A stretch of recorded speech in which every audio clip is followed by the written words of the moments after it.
And welcome back to Bros in a Landfill. It's been a hot second, but we're playing some more Sonic Mania. A hot second? Because lava? Is that what you're doing? Oh, yeah. No, but now it is. Oh. So, I was warming up before while waiting for... Warming up? Yes. Because lava? Yes. Well... Dude, you're on fire! Alright, I'm done. Yeah, so I was warming up while waiting for lunch. Got myself through the starting stages just for good fun, practice, you know. Making sure my limbs were all lubed. Jesus. Making sure my limbs were lubed is not like a part of a training montage I want any part in. Yep.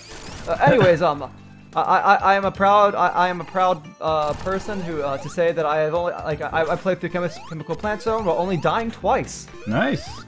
So now I'm officially a good gamer. A pro Sonic gamer. Yeah. Look, I can play through all of Kingdom Hearts 3 on critical mode. I can play any game now. Yes, including all the all the awesome DLC stuff. Okay. Wow, dude, your dedication has surely just given you enlightenment. Yes. Now I can beat any game perfectly.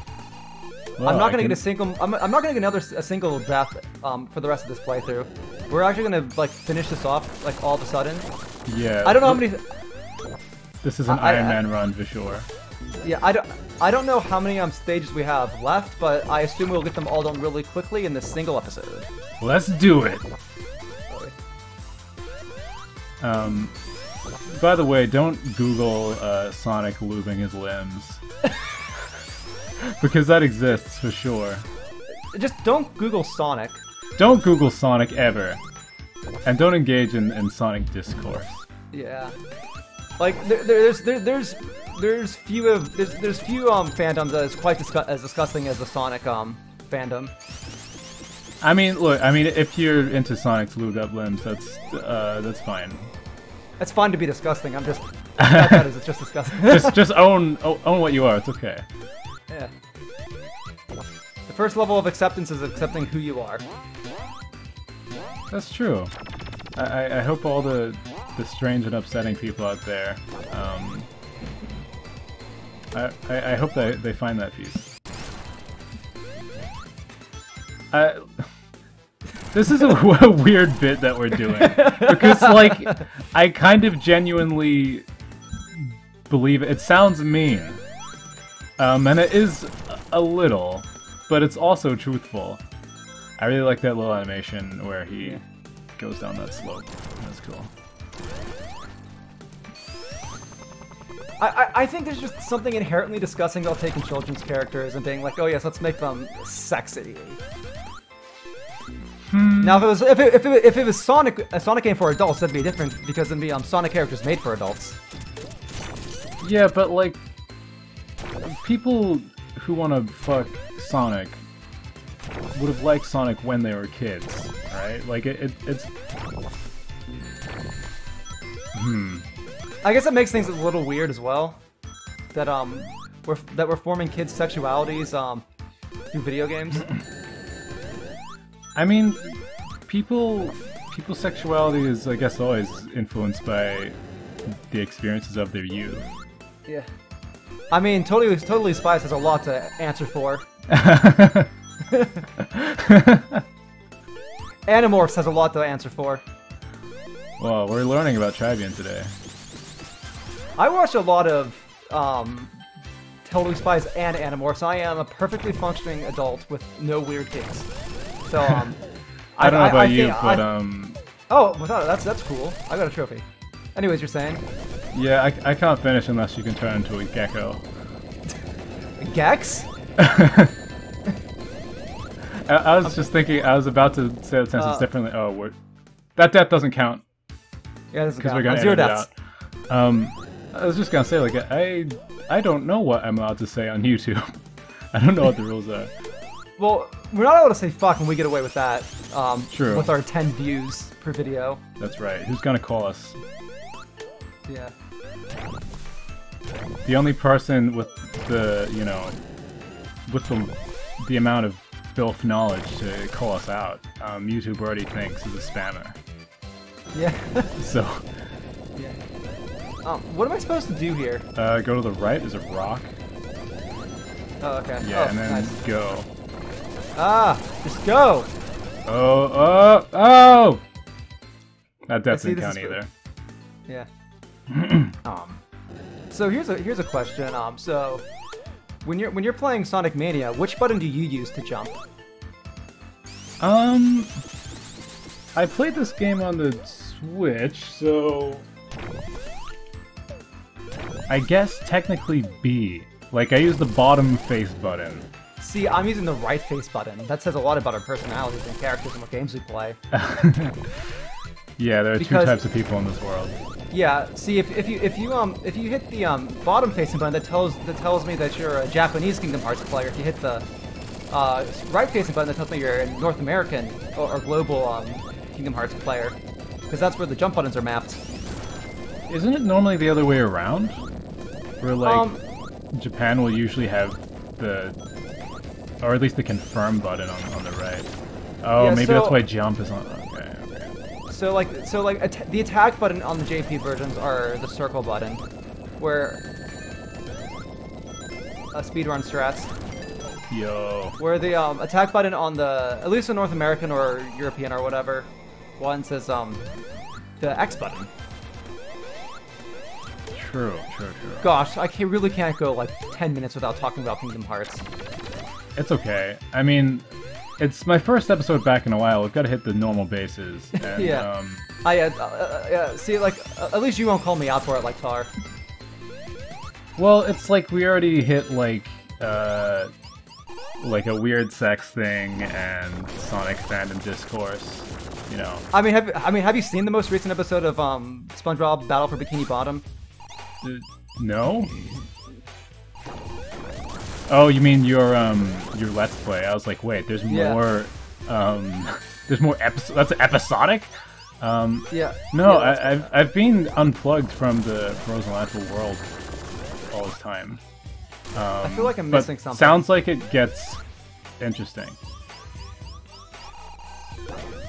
I feel like I'm missing something here. You just can't damage him for the first couple, like. Oh, okay. Oh, damn. Because like he's too hot the first few times, and then oh, like, I see. Takes off layers. Mm-hmm. And welcome back to Bros in a Landfill. This is the start of the episode, definitely. Yeah. Hi, Try. It's been a while. Yeah, it's definitely. I mean, last time we talked, Super Paper Mario was still a thing. That's true. Man, let's not talk about any weird sex stuff. Yeah, no, we are a Christian... I would never do that. We are a Christian YouTube channel. I like that meme that's like, this is a Christian Minecraft server. Yeah. There's something really beautiful about that. I joined a Minecraft server recently of Was it Christian? As Brett. Of course. Well, because I do a bit of tutoring for like a tech course in town, and the students put together a Minecraft server, and so I joined, and I made a little house in it, and then the next time I came on, someone had completely rebuilt my house as a little dirt shack, and look. I am notorious for making really ugly Minecraft houses, but like it was my house. Like nobody consulted with me. I just came back on. I was like, what happened? And they said a strange wind came by. Those little bastards. Yep. Sounds about right. I bet you didn't realize you signed up to be playing it with a bunch of griefers. Yeah, well, to be honest, like, when I play Minecraft with my core friends, like, it's extremely painful. Most of my multiplayer experiences with Minecraft are not super cooperative. Or, like, will maybe exist in the same area, but, like, they'll just be fighting constantly. Even if my friendships aren't normally like that, For some reason in Minecraft, it's like people get genuinely hot angry at each other. It's pretty funny in a morbid way, and so I kind of can't help but be intrigued. But I don't know why that's brought out of me. I was not expecting that. Rock Finger. Get him! I want that coin. No. Okay, we've got 3 lives. We're okay. But you won't need them. Oh. Rocks, am I right? Tiny falling like shrapnel in games like this is always. That's because you're not really looking for them, you know? Yeah, you don't expect like the basic environment to harm you. Yeah. I don't know, they're just tiny. Like in one of the final bosses of Sonic 2, against Silver Sonic, he shoots out these tiny little spike needles that like are basically the same color as the background, and they kill you instantly. It's really annoying. I think it's like the old school, at least the first like 2 Sonic games, both have like a little bit of kind of classic, kind of unfair shit in them. Like I think back in the day it was more normal to just have a part of your game that like no reasonable person could deal with. Oh, I thought you were gonna fall off right at the end. Yeah, that would have been not cool. That would have been way before cool. Shit. Well, that's what BC stands for, before cool.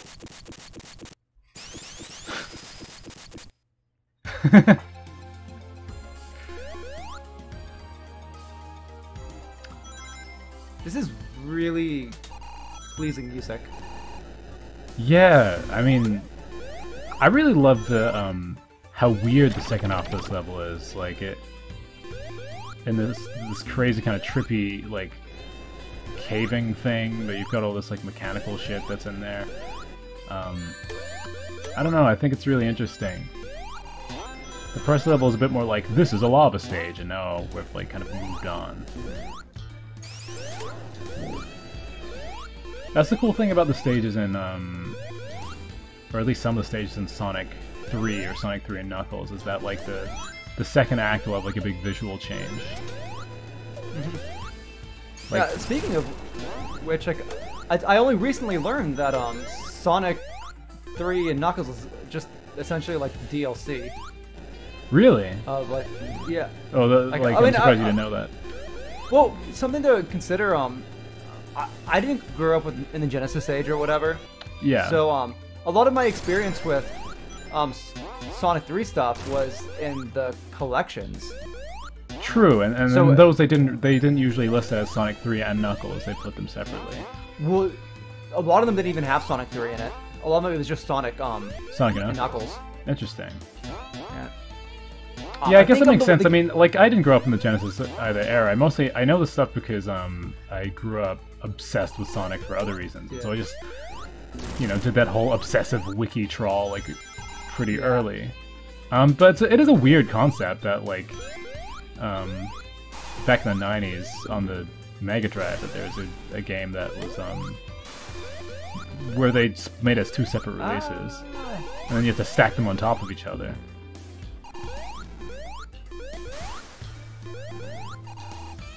I guess maybe not everyone watching this knows about that either. I don't know why I'm assuming that everyone else does. Because yeah, they made Sonic 3, and they wanted to make it bigger, but they didn't have time, so then they just made Sonic and Knuckles. And then they made it so if you stacked the cartridges on top of each other, it became one epic game. Which is like... I guess nowadays you just do a normal... Shit, I found it. Oh, special stage. Normally you just, like, add DLC to a game. But back then, that's get really weird and creative. Mm-hmm. I mean, like, it's not so, like... A little while ago, like an early Sonic 3 beta... oh, I think you're fucked. An early Sonic 3 beta... You're going in circles. Surfaced. And it was actually not that early. It was from like it was like a month out from the game's actual release, and the amount of stuff that wasn't finished was like insane. Like they must have completely crunched everything to get it to the final game in the last like little bit of development. Where it's like, how did they even do that if so much is unfinished in this earlier build? And so I'm not surprised at all that like you know, they actually wanted to make more game in the first place, like, because obviously they were just under pretty insane time constraints. Yeah, no. I mean, I can respect the hustle, you know. Like, combined, like apparently it's like they're both like a phenomenal Sonic experience. Yeah. I mean, in the end, like, the legacy of the whole thing together is really cool. And I do think they hold up as separate games, but, like, I don't know, it's interesting, like, how so much has come out about the crunch in the games industry and stuff in recent years, and how people are, like, working under ridiculous conditions. And, like, you kind of think about, like, oh man, game development has gotten so intense, but, like, a lot of these, stories about old games that are beloved, like, they have the same history, where like they barely managed to pull it together, and that it's like by some miracle that rose to the top. Well, I think not just that. I think as game design game development becomes more accessible, as like more free tools are being released, I think more people are jump up earlier than you think you should. Yeah, I think it's showing more people just how much goes into it. You know? Yeah. Like it's easy to criticize what went right and what went wrong in a game. And like it's easy to be like, oh yeah, there's bugs here, but they're not always things that can be they're not always things that can simply be resolved. Yeah, no, I mean this shit that part's hard. Yeah. Yeah, no, like a lot of we kind of take for granted these like amazing classic games when like they were like I was reading about the development of Mass Effect recently, like the first game, and it was actually quite heartening, like as someone trying to make a game myself, seeing like how much of a mess it sounded like it really brought like this kind of revered game down to like back down to earth, I guess. Yeah. Because they're like, man, like we made a lot of these creative choices that like we don't think twice about as players, like they made because like shit was broken otherwise, you know. That was a close one. Yeah, I would say like just a quick example of what making me think about this. So I was talking with you about the Great Ace Attorney before we were recording. And I won't go too much into it. We might do an episode sometime in the future, depending on when we get to play it and stuff. But I think one of the weirdest things is how the second game kind of feels unfinished in some ways. It's a much larger game. There's a lot more going on, a lot more story. It takes a lot more time to beat up, etc. Yeah. But just like small things, like the first game has anime cutscenes for both like the end starting of episodes like in 5 and 6. Yeah. As well as has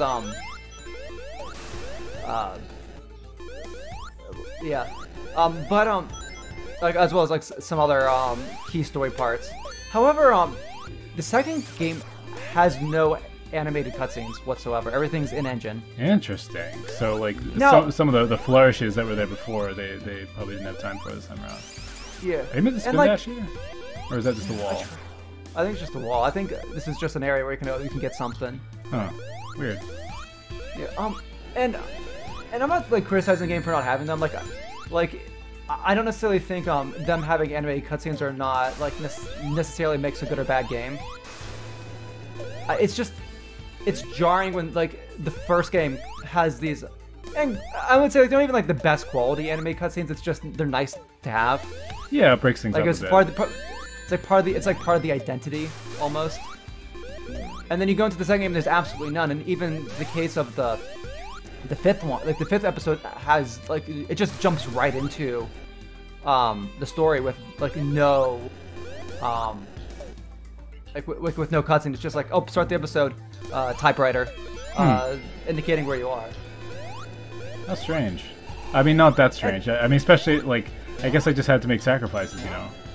Yeah, and same with some like some ways that like the final chapter concludes feels very un-Takumi. So like when I think of like Ace Attorney, I think of like some of these great takedowns of the big bads at the end of each of the games. Like, you know, like there's nothing more iconic than taking hold left against down, the like, wall when you go behind him. Oh, I've got the fire dash. Doesn't matter. Yes. Like taking down like the big bads of each game. Like, the way that the big bad in Daigaken 7 2 gets taken down is like, it's like like it feels very much like a cop-out. No, granted, you do pretty much all the work to get to where you are. It's like the kind of cop-out at the end. Like, I mean, you know, be careful. Yeah. Tell me too much. But, yeah, no. But I yeah, get no, you're saying. like, it's not as like a bombastically climactic yeah. defeat as you're used to. Yeah, or clever, or it's like, or like, oh, like whatever, you know? Yeah, you usually expect like one lost like ace in the hole epic fuck yeah moment to be yeah, like. and I kind of like to talk about maybe like talk about it more like after you play it, because I have a feeling that like I know what the initial plan was, but for whatever reason they had to do rewrites, and does it, you know what I mean? Like, it feels like their initial plan for what to do with it, for whatever technical or story, like, or this story feels like reasons. the sort of the compromise. Yeah. I mean, Thinking, yeah, granted, it probably was. I think no matter what you're playing, you're probably looking at the compromised version from the original idea. It just depends like how far did it stray from there. Yeah, well, and I kind of get the feeling that might be a bit to do with, I don't know how well Daigaken Kenji Wasaiben did in Japan when it was first released, but I can imagine that it didn't do as well as the main series. Yeah, I mean, well, it's because it's not like safe in the way that say like 5 and 6 were, and that it's got new characters, new setting. Well, even just like looking at something like Ace Attorney Investigations, like it's like it had like that was something that had like return characters, a fan favorite character and whatnot. But the first game didn't sell well, because and that's I think that's a lot to do with how Japanese audiences interact with their games. They're it seems like with Japanese audiences, there's almost a higher focus on like the iconography of the main character. Like with it's like they had like Apollo Justice, like, and Takumi had a way he wanted to take the series from there, and then it goes back to being focused on Phoenix Wright, because Apollo. Oh shit, we gotta end the episode. It's a new act. I was literally about to ask like how long are episodes. I had no idea. Yeah, yeah, we're at like almost 30 minutes, I think. Okay. Yeah. Yeah, I guess see you next time on Bros in a Landfill. Next More time video on game talks. On Bros in a Landfill. I was like, what is that show called? Sonic Mania. There we go.